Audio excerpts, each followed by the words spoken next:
Friend, आज एक ज़बरदस्त जॉब का रिक्वायरमेंट लेके आई हूँ। नालको के तरफ से जॉब का रिक्वायरमेंट आ रहा है, जहाँ पे तुम्हारा requirement of graduate engineer trainee, तो उसके लिए वैकेंसीज आया है through GATE. Okay, through GATE 2022। तो ये तुमको पहले ही बता देते हो, नालको एक तुम्हारा गवर्नमेंट के अंडर एक अच्छा मतलब कंपनी है। कंपनी नहीं है, मतलब गवर्नमेंट है, गवर्नमेंट वैकेंसीज। तो यहाँ पे तुम्हारा उसके लिए जो जॉब का वैकेंसीज आया है, यहाँ पे देख सकते हो। यहाँ पे नोटिफिकेशंस एडवर्टाइजमेंट नंबर जो है और डेट यहाँ पे 5/8/2022, ये तुम्हारा रिसेंट अपडेट है। तो यहाँ पे देख सकते हो, ये जो मतलब ये नालको के तरफ से जो ग्रेजुएट इंजीनियर ट्रेन के लिए जो वैकेंसीज आया है यहाँ पे, तो इसके बारे में एक एक करके मैं डिस्कस करना चाहती हूँ, ठीक है। और वीडियो एंड तक देखना। और जिन लोग अभी तक चैनल को सब्सक्राइब नहीं किए हो तो चैनल को सब्सक्राइब कर देना, क्योंकि मैं हमेशा जॉब का रिक्वायरमेंट लेके आती हूँ। तो नोटिफिकेशन को अपडेटेड पाने के लिए बेल आइकन को भी प्रेस करना पड़ेगा। ओके, पहला बात है यहाँ पे जो जॉब का रिक्वायरमेंट आया है, यहाँ पे तुम्हारा young graduate engineers with brilliant academic career, मतलब जिन लोगों का अच्छा खासा परसेंटेज मार्क्स आया है, ब्रिलियंट है, क्वालिफिकेशन भी अच्छा है, उन लोगों के लिए ये नालको की तरफ से वैकेंसीज आया है। ओके, तो यहाँ पे देख सकते हो, पहला जो है मैकेनिकल में है।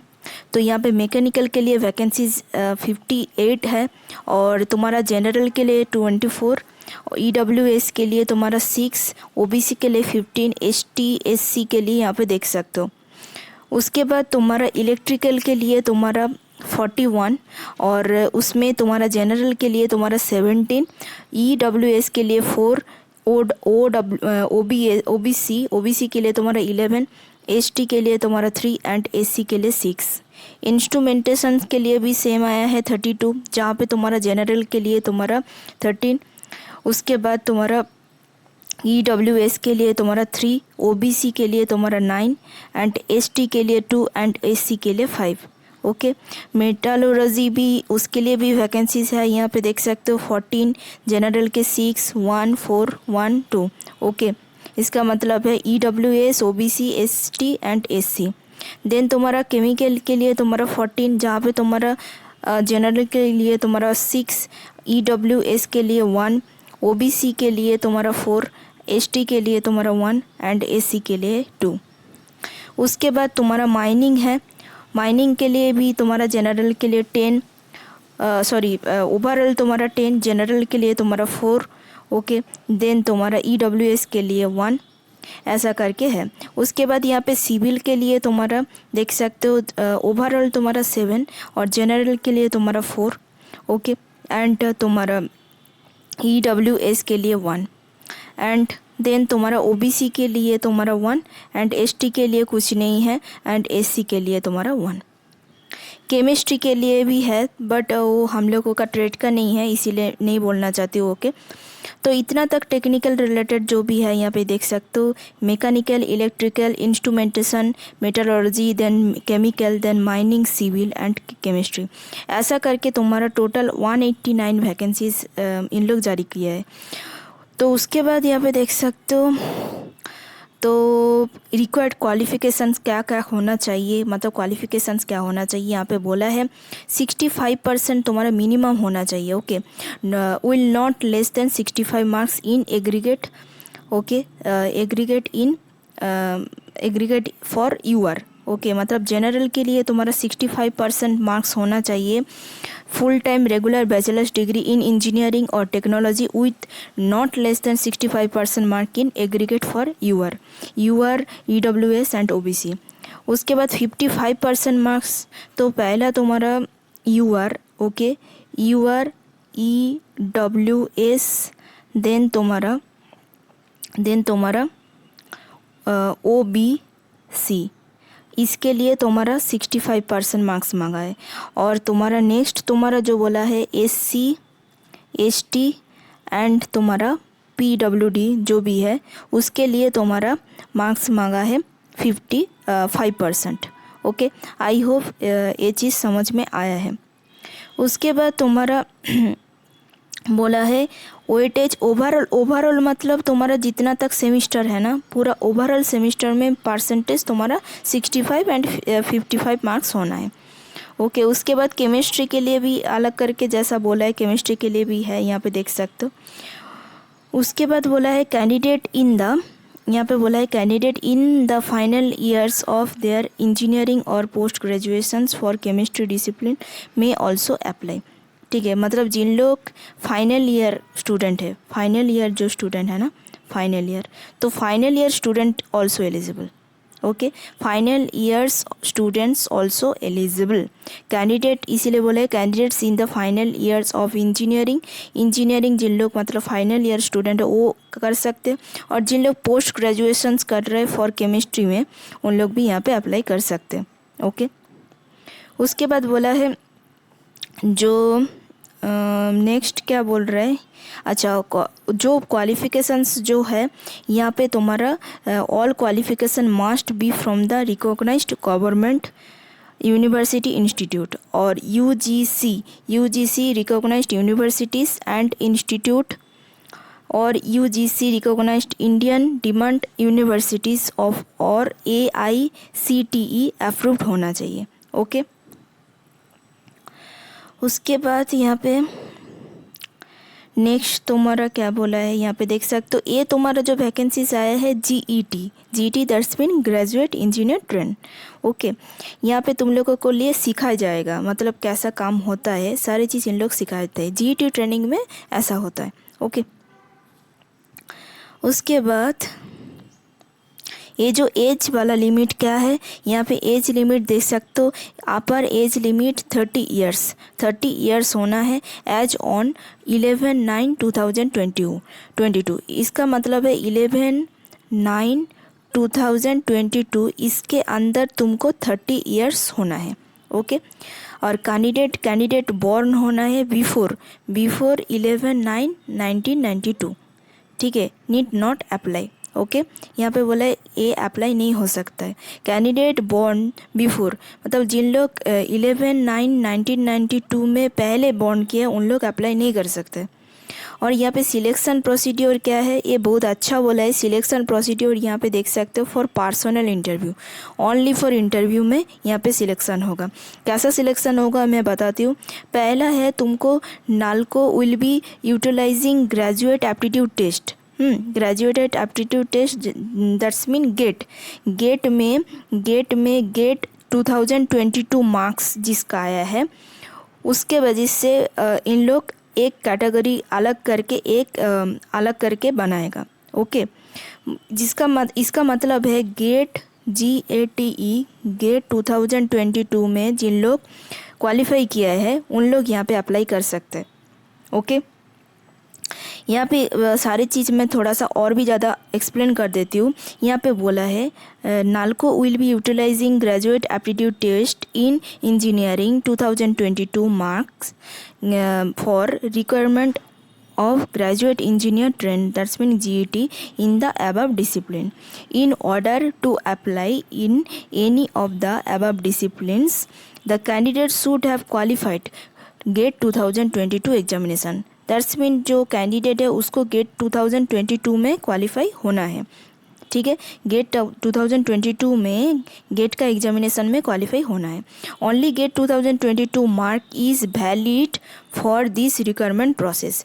तो ओनली फॉर जिन लोग GATE 2022 मार्क्स क्वालिफाई किए हैं उन लोग यहाँ पे अप्लाई कर सकते हैं। Okay, only GATE 2022 mark is valid for this requirement process.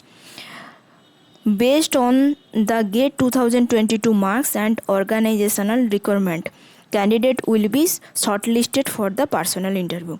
इसका मतलब है जिन लोग GATE 2020 में थोड़ा सा ज़्यादा नहीं बोलूँगी, थोड़ा सा शॉर्टकट में बताती हूँ। GATE 2000 पहला बात है तुमको GATE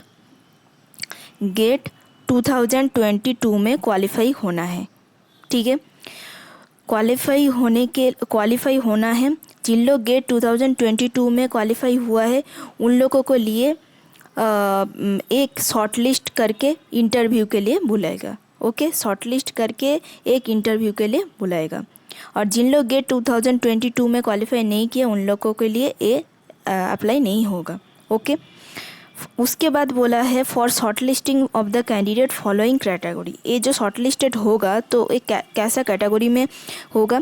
पहला बात है यहाँ पे देख सकते हो, बोला है based on the declarations of the candidate with regard to percentage secured in engineering discipline और MSc और AIC in the online application, the initial eligibility of the candidate is।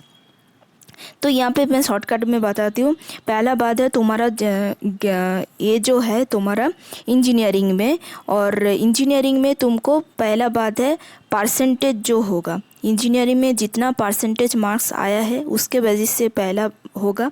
Second तुम्हारा गेट 2022 में जितना मार्क्स हुआ है उसके बाद तुम्हारा नेक्स्ट बोला है ये जो above 1 and 2 will be considered for the short listing for the personal interview. Okay, तो मैं एक शॉर्टकट में बताती हूँ। पहला बात है तुम्हारा क्वालिफिकेशन जो है, क्वालिफिकेशंस, ओके, क्वालिफिकेशन मार्क्स जितना होगा उसके वजह से परसेंटेज करके एक होगा। सेकंड तुम्हारा गेट GATE, ओके, गेट 2022 में जितना मार्क्स होगा उसके वजह से तुमको शॉर्ट लिस्ट करेगा। ये दोनों कॉम्बाइंड करके ही तुमको शॉर्ट लिस्ट करेगा।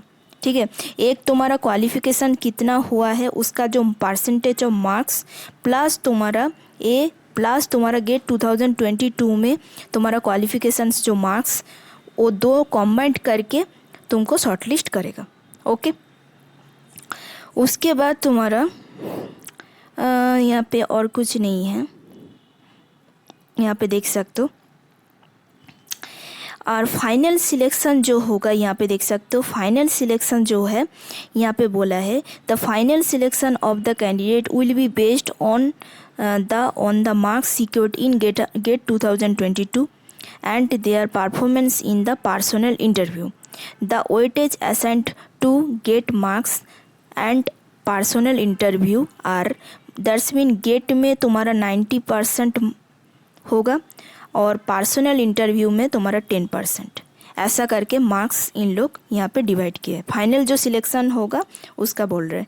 तो फाइनल सिलेक्शन में क्या होगा, फाइनल सिलेक्शन का जो कैटेगरी है दो में डिवाइड किया है। एक तुम्हारा गेट में तुम्हारा जो मार्क्स है उसका 90% किए और तुम्हारा पर्सनल इंटरव्यू के लिए तुम्हारा 10%, ऐसा करके तुम्हारा 100% में तुमको कितना मार्क्स हुआ है उसके वजह से तुमको फाइनल सिलेक्शन करेगा। ठीक है, आई होप तुम लोगों को समझ में आया है दिस वीडियो में। ओके, और यहाँ पे पे स्केल यहाँ पे देख सकते हो, पे स्केल तो बहुत अच्छा ही है। यहाँ पे इन लोग 40,000 करके करेगा, 40,000 से 3% टू 1,40,000 ऐसा करके 1 year of training with starting basic पे, स्टार्टिंग जो बेसिक पे यहाँ पे 40,000, देन वो इंक्रीमेंट होगा ऐसा करके। ओके, यहाँ पे देख सकते हो थोड़ा सा, बट स्केल अच्छा ही है। उसके बाद यहाँ पे बोला है प्लेसमेंट, ये भी बता देती हूँ। यहाँ पे बोला है as per the training policy of the company the selected candidate shall undergo 1 year, okay, 1 year on the job training at different location of the company. Okay, मतलब तुम्हारा 1 ईयर जो ट्रेनिंग होगा वो तुम्हारा डिफरेंट लोकेशन में होगा, company का जिधर जिधर है उसी लोकेशन में तुमको भेजेगा। During the training period and or after absorptions the candidate may be posted at any of the unit or office etc of NALCO in India or abroad, or any of the joint ventures or business associated जो भी है वहाँ पे देख सकते हो, and their service thereafter will be transforming as per the requirement of the company। Okay, उसके बाद तुम्हारा रिजर्वेशन एंड रिलैक्सेशन ये भी देख लेना, 40% जो होता है तुम्हारा PWD के लिए। ओके, और उसके बाद यहाँ पे एक सर्विस एग्रीमेंट बॉन्ड भी है, ये भी देख लेना। यहाँ पे बोला है the selected candidate at the time of joining will be required to sign a contract of apprenticeship in accordance with the Apprenticeship Act and will also be required to execute a service agreement bond of, यहाँ पे service जो agreement bond यहाँ पे बोला है 3 lakh to तुम्हारा 4 lakh for training import abroad. Okay, for training import abroad, abroad के लिए तुमको 3 to 4 लाख तुमको जो सर्विस एग्रीमेंट बॉन्ड है वो है ऑन नॉन। और यहाँ पे देख सकते हो तुम्हारा on non judicial stamp paper में यहाँ पे बोला है ₹1500 to service of the company for the minimum period तुम्हारा 4 years। तो 4 years हो जाएगा तो तुम्हारा एक 1 year ट्रेनिंग कंप्लीटेड होता है। यहाँ पे देख सकते हो after successfully competition of 1 year training, मतलब 4 year होता है तो तुम्हारा एक ट्रेनिंग कंप्लीट होता है, ऐसा है। तो उसके बाद तुम्हारा मेडिकल फिटनेस वो भी देखता है मेडिकल फिटनेस में। तो उसके लिए तुम्हारा जो मेडिकल एग्जामिनेशंस होगा वो तुम्हारा होगा यहाँ पे भुवनेश्वर में। ओके, भुवनेश्वर में तुम्हारा मेडिकल एग्जामिनेशंस होगा, examination by the company identified hospital और डायग्नोसिस सेंटर जो है इन भुवनेश्वर। ओके, उसके बाद तुम्हारा एप्लीकेशन फ़ीस, तो एप्लीकेशन फ़ीस यहाँ पे जनरल OBC EWS के लिए तुम्हारा 500 होगा और बाकी तुम्हारा जो जितना है तुम्हारा उसके लिए 100। ओके, देन तुम्हारा उसके बाद तुम्हारा डेबिट क्रेडिट ऑनलाइन में ही होगा। ओके, पेमेंट मोड जो है। और यहाँ पे अप्लाई करने के लिए क्या करना पड़ेगा, यहाँ पे पहला बात है इन लोगों का जो वेबसाइट है www.nalcoindia.com, इसमें जाके तुमको करियर ऑप्शन में जाके तुमको अप्लाई नाउ में जाके क्लिक करके करना पड़ेगा। ओके, पेमेंट भी ऐसा ही होगा। ओके, और बाकी जितना सारा है उतना खास कुछ नहीं है। और ये भी चीज़ है तुम्हारा ये जो ऑनलाइन सबमिशन का डेट जो है तुम्हारा 11/8/2022 और last date of deposit of applications और प्रोसेसिंग फीस जो है थ्रू SBI कलेक्ट, तो उसके लिए तुम्हारा 11/9/2022 4:30 PM और last day of submission of online application जो है 11/9/2022 5:30 PM। ओके, आई होप मैं पूरा चीज़ कवर कर चुकी हूँ। ठीक है, तो उसमें भी कुछ डाउट है तो पूछ सकते हो। और आई थिंक वीडियो अच्छा लगा है। वीडियो अच्छा लगा तो लाइक करना, कमेंट करना, दोस्तों लोगों को भी शेयर कर देना, क्योंकि मैं हमेशा जॉब का रिक्वायरमेंट लेके आती हूँ only for technical related job. Okay, तो इसीलिए तुम लोगों को चैनल को सब्सक्राइब करके बेल आइकन को भी प्रेस करना पड़ेगा, जैसा तुम्हारा नोटिफिकेशन आएगा। Okay, thank you so much for watch my video. All the best, take care, bye.